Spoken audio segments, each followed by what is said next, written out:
जय हिंद दोस्तों, कैसे हैं आप लोग। आज की वीडियो में हमारे पास है यूपी बोर्ड क्लास 10th के हिंदी का मॉडल पेपर। और ये मॉडल पेपर बोर्ड एग्जाम ने जारी किया है, यानी जो आपका बोर्ड है जो आपकी परीक्षा लेता है उसी ने इस मॉडल पेपर को जारी किया है। और उसमें आपको ये सारे इंपॉर्टेंट क्वेश्चन मिल जाएंगे जो कि इंपॉर्टेंट क्वेश्चन आपके बोर्ड में आने हैं, और किस नंबर पर कौन सा क्वेश्चन आएगा, कौन सा क्वेश्चन कितने नंबर का आएगा, ये सारी चीजें आपको इसमें पता चल जाएंगी। और जो भी क्वेश्चन इसमें दिए गए हैं लगभग हम आपको सभी क्वेश्चन के आंसर भी बताएंगे। चलिए देखते हैं कि आपका पहला क्वेश्चन कौन सा होगा। तो नीचे आएंगे तो यहाँ पर देखिएगा, पहला क्वेश्चन आपसे पूछा जाएगा बहुविकल्पीय। आप देख रहे हैं यहाँ पर ये क्वेश्चन आपका क्या है कि बाबू गुलाब राय किस युग के लेखक हैं। पहली बात आपको बता दूं, अभी तक क्या होता था, जैसे कि मान लीजिए आपका बहुविकल्पीय क्वेश्चन है, इसमें 4 ऑप्शन दिए गए हैं, तो आपको क्या करना पड़ता था, इसका आंसर लिखने के लिए अपनी कॉपी में डालना पड़ता था प्रश्नोत्तरांक नंबर 1, और आपको का लिखना पड़ता था, फिर नीचे आंसर लिखना पड़ता था कि इसका क्या है, ये ऑप्शन नंबर 2 सही है या फिर क्या कहते हैं इसमें द्विवेदी युग सही है, ये सब आपको लिखना पड़ता था।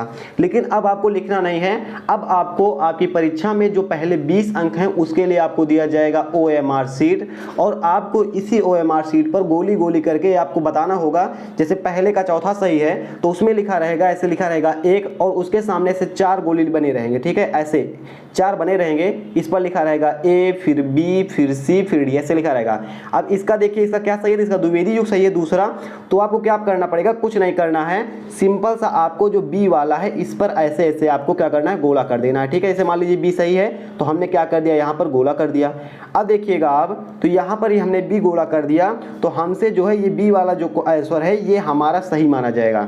तो आपको क्या मिलेगा बोर्ड एग्जाम में, अब आपको मिलेगा क्या कहते हैं OMR शीट, और OMR शीट पर ही आपको करना है। फिलहाल अगर हमारे पास OMR शीट जब आएगी तो हम एक बार रिव्यू करेंगे कि आपको कैसे उस पर आंसर आपको लिखना है, तो उस वीडियो में आपको पता चल जाएगा। फिलहाल हम इस पेपर को देखते हैं।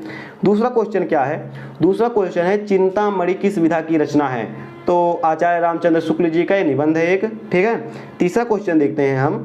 तीसरा क्वेश्चन है हमारा गबन किसकी रचना है। तो ये मुंशी प्रेमचंद की रचना है, बहुत ही आसान है, और ये क्वेश्चन बोर्ड परीक्षा में आता है, ठीक है। जितने भी क्वेश्चन दिए गए हैं सारे क्वेश्चन इंपॉर्टेंट हैं, और हो सकता है कि 2-4 क्वेश्चन आपको इसमें से मतलब बोर्ड परीक्षा में देखने को मिल जाएं। तो आप ध्यान से इस पेपर को देखिएगा जिससे कोई भी क्वेश्चन आपको मिस ना हो, ठीक है।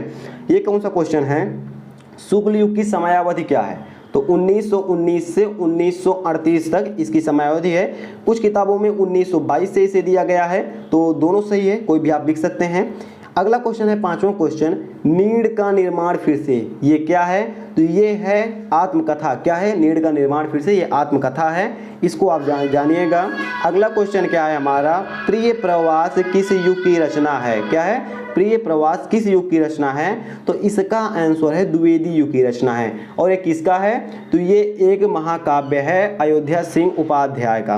अगला क्वेश्चन देखिए, मधुशाला किसकी रचना है। तो मधुशाला है हरिवंश राय बच्चन की रचना। अगला है हमारा 8वां क्वेश्चन, ये है भारत भारती किसकी रचना है। तो ये तो सभी को लगभग पता होगा कि ये मैथिली शरण गुप्त की रचना है, क्योंकि ऐसी रचनाएं मैथिली शरण गुप्त ही करते हैं। 9वां क्वेश्चन है हमारा, आधुनिक काल कब से है। तो 1843 से अब तक आधुनिक काल को माना जाता है।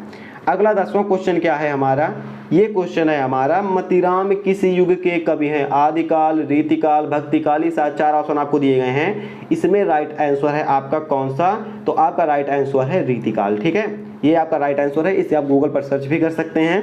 11वां क्वेश्चन है हमारा, हास्य रस का अस्थायी भाव, सभी को पता है हास्य है, कोई दिक्कत नहीं है इसमें। अगर हम अगला क्वेश्चन देखें तो अगला क्वेश्चन हमारा क्या है, सोहत ओढ़े पीत पट श्याम सलोने गात मनहु नील मणि शैल पर आतप पर्यो प्रभात। इसका राइट आंसर है, इसमें उत्प्रेक्षा अलंकार है, ठीक है, ये वाला अलंकार आपका है।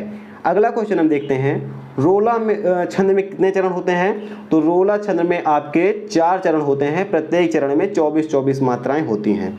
14वां क्वेश्चन, आकर्षण शब्द में कौन सा उपसर्ग है। उपसर्ग शब्द के पहले वाले भाग में लगता है, तो उपसर्ग कहाँ पर, इसमें कौन सा उपसर्ग है, आकर्षण में आ उपसर्ग है। तो कौन सा ऑप्शन सही है, चौथा ऑप्शन आपका सही है कि आकर्षण शब्द में आ उपसर्ग लगा हुआ है।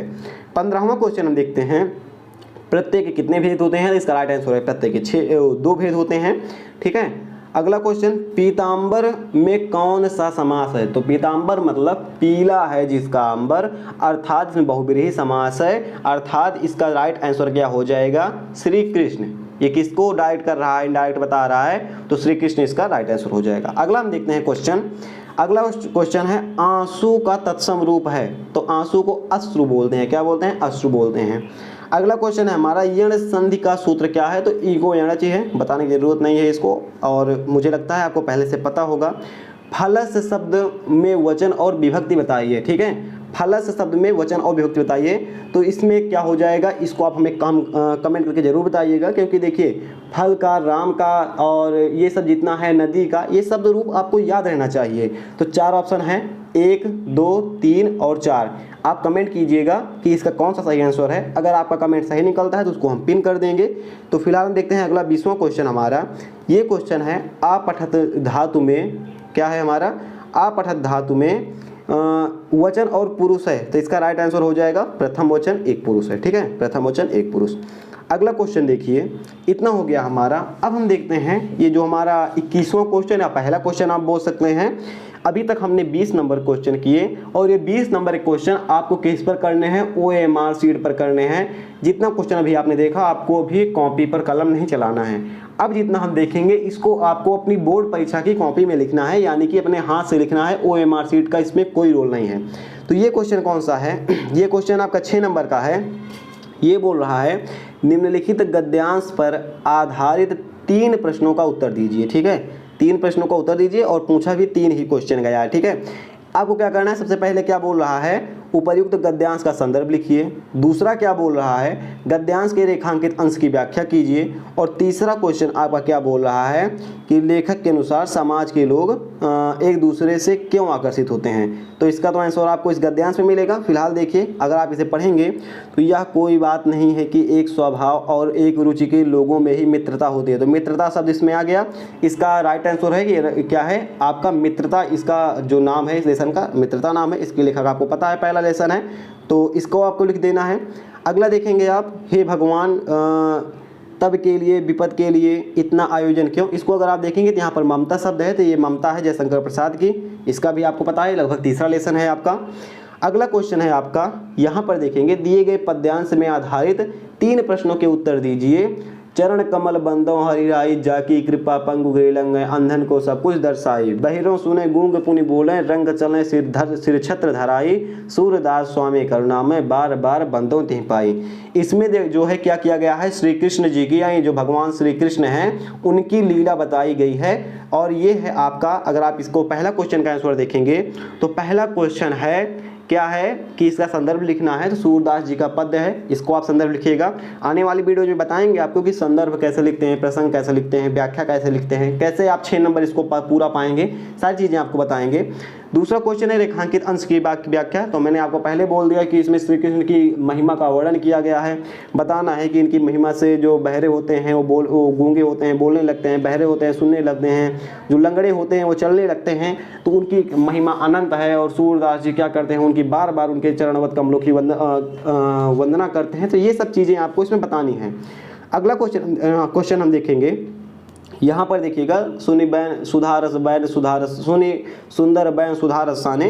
तो फिलहाल ये तो सबको पता होगा। अगर आप इस क्वेश्चन को हल कर रहे हैं तो नीचे वाले से आपको कोई मतलब नहीं है। ठीक है, ये जो क्वेश्चन है इससे आपको कोई मतलब नहीं है। अगर आप पहला गद्य हल कर रहे हैं तो दूसरे से आपको कोई मतलब नहीं है, दोनों में केवल एक ही करना है। अगर आपकी इच्छा है तो आप इसको हल करिए, इसमें भी आपसे 3 क्वेश्चन पूछे जाएंगे और बराबर आपको 6 नंबर मिलेंगे। और अगर आप ये वाला हल करना चाहते हैं तो आप ये वाला कीजिए, इसमें भी 3 ही क्वेश्चन पूछे जाएंगे, इसमें भी 6 नंबर मिलेंगे। लेकिन अगर आप सोचेंगे कि इसमें तो हमको 2 आ रहे हैं और नीचे वाला हमको नहीं आ रहा है, तो अगर आप सोचेंगे कि इसमें हम 2 क्वेश्चन कर लेते हैं, हमें 4 नंबर मिल जाएंगे, और नीचे हम आएंगे इसमें से हम एक का ये संदर्भ लिख देंगे, इसमें 2 नंबर मिल जाएंगे, तो 3 क्वेश्चन हमने हल किया, बराबर 6 नंबर मिलेंगे। ये पूरा आपका गलत माना जाएगा। आप 6 के चक्कर में हैं, आपने जो 2-4 नंबर किया था आपको वो 4 नंबर भी नहीं मिलेगा। अगर आपने दोनों क्वेश्चन को हल किया तो कोई नंबर आपको नहीं मिलेगा, ये आप नोट करके रख लीजिएगा। तो एक ही क्वेश्चन को हल करना है। इसी प्रकार जैसे भी आपने गद्य देखा जो है मित्रता था, तो वैसे ही देखिएगा ऐसा नगरी भारतीय संस्कृति। तो यहाँ पर देखिएगा ये सारी क्वेश्चन का आंसर हम आने वाली वीडियोज़ में आपको देंगे। और ये तो आसान ही है, जो इसमें आपको क्या करना है, केवल संदर्भ लिखना है और इसका हिंदी में अनुवाद करना है। तो अनुवाद तो मुझे लगता है इसका रटा दिया जाता है और लेसन का नाम आपको पता ही होगा। ऐसे ही दूसरा है मानव जीवन, इसका आपको करना है। अभी आपने 2 कविताएं देखी, यहाँ पर आपको 2 श्लोक दिखाई दे रहे हैं, दोनों श्लोक का संदर्भ लिखना है और इसका हिंदी में अर्थ लिखना है। यहाँ पर आपको 5 नंबर मिल जाएंगे, ऊपर आपको 6 नंबर मिल रहे थे। क्योंकि यहाँ पर कोई क्वेश्चन का आंसर नहीं देना है तो यहाँ पर 5 नंबर मिल रहा है। वहाँ पर आपसे 3 क्वेश्चन पूछे गए थे तो आपको 6 नंबर मिल रहे थे। ठीक है, अगला देखिएगा, मुक्तिदूत होगा आपके में ज्योति जवाहर या जो कोई भी होगा, मेवाड़ मुकुट होता है फिलहाल हमारे यहाँ। तो जो भी आपके खंड काव्य जो आपके स्कूल क्लास में पढ़ाया जा रहा है आपके ज़िले में, उसको आपको हल करना है। उसको अगर आपने हल किया तो 3 नंबर आपको मिल जाएंगे। ठीक है, नीचे हम आएंगे, यहाँ पर क्या है, यहाँ पर आपको क्या बोल रहा है, जीवन परिचय लिखने को। 3 में से 1 आपको लेखक का लिखना है, 3 में से 1 कवि का लिखना है। अगर आप दोनों में से एक कवि का जीवन परिचय लिख देते हैं तो यहाँ से आपको 10 नंबर मिल जाता है। अभी तक कितना मिलता था, अगर अभी तक आप देखेंगे तो अभी तक 1 का 3 मिलता था, यानी 3 अगर आप करेंगे तो 6 नंबर का आपको आता था दोनों जीवन परिचय मिलाकर। अब ये जो 2 जीवन परिचय हैं ये आपको 10 नंबर देकर जाएंगे। ये बदलाव किया गया है और ये आप लोगों के लिए बहुत ही अच्छी खबर है, क्योंकि ये बहुत ही आसान होता है लिखना। कैसे लिखना है, डिस्क्रिप्शन बॉक्स में आपको लिंक मिल जाएगी, वहाँ पर आप क्लिक करेंगे तो सारे आपको जितने भी जीवन परिचय हैं सब आपको लिखे लिखाए मिल जाएंगे। केवल आपको उनको देखना है और कॉपी करके लिख लेना है। ठीक है, अगला 7वां क्वेश्चन क्या है हम देखते हैं। यहाँ पर अपनी पाठ्य पुस्तक में से कंठस्थ एक श्लोक लिखिए जो इस प्रश्न पत्र में न आया हो। कोई भी आप प्रश्न पत्र लिख सकते हैं, श्लोक लिख सकते हैं। सुभाषित रत्नानी का अगर आप लिखते हैं जो है तो आपके लिए आसान पड़ेगा, तो उसे आप लिख सकते हैं। ठीक है, कितने का नंबर का है, 2 नंबर का है। अभी तक ये शायद 5 नंबर का आता था या 3 नंबर का आता था, आप 2 नंबर का देते हैं। अगला क्वेश्चन है आपका क्या है, इनमें से आपको किन्हीं 2 क्वेश्चन का आंसर देना है। कितने का, 2 क्वेश्चन का। तो ये कौन सा है, भारतीय संस्कृति मूल्य की मस्ती, पुरुराज काशी, चंद्रशेखर काशी, वीरम केन पूजे थे, वीरेन पूजे थे। पुरुराज कौन था इसको बताना है, चंद्रशेखर कौन था ये सब तो आपको पता ही है। 2 क्वेश्चन का आंसर देना है। अगर आप 3 का देंगे तो आपका 1 जो है इनवैलिड कर दिया जाएगा, जो आप लास्ट में लिखेंगे 2 ही को माना जाएगा। ठीक है, तो 2 ही आपको लिखना है, नंबर कट जाते हैं ज़्यादा लिखने पर, ये आप ध्यान रखिएगा। यहाँ पर 9 नंबर का क्या है, एक आपको निबंध लिखने को दिया गया है। निबंध आपको 4 ऑप्शन दिए गए हैं, किसी एक पर निबंध लिखना है और कम से कम दोनों तरफ का मिलाकर 5 पेज अगर आप लिखेंगे तभी आपको 9 में से 9 नंबर मिलेंगे। फिलहाल आई थिंक आप समझ गए होंगे कि कैसे कैसे क्वेश्चंस, कौन कौन से क्वेश्चन आएंगे, उनमें आपको कितने ऑप्शन मिलेंगे, यानी कि 4 ऑप्शन मिलेंगे, 3 ऑप्शन मिलेंगे, ये सारी चीज़ें आपको पता लग गई होंगी। कैसा लगा आपको पेपर, आप हमें कमेंट करके जरूर बताइएगा। इसका आप पूरा फुल सॉल्यूशन कॉपी में लिखाया चाहते हैं कि नहीं, ये भी आप हमें कमेंट जरूर कीजिएगा। फिलहाल हम मिलेंगे ऐसे किसी नेक्स्ट वीडियो में। जय हिंद।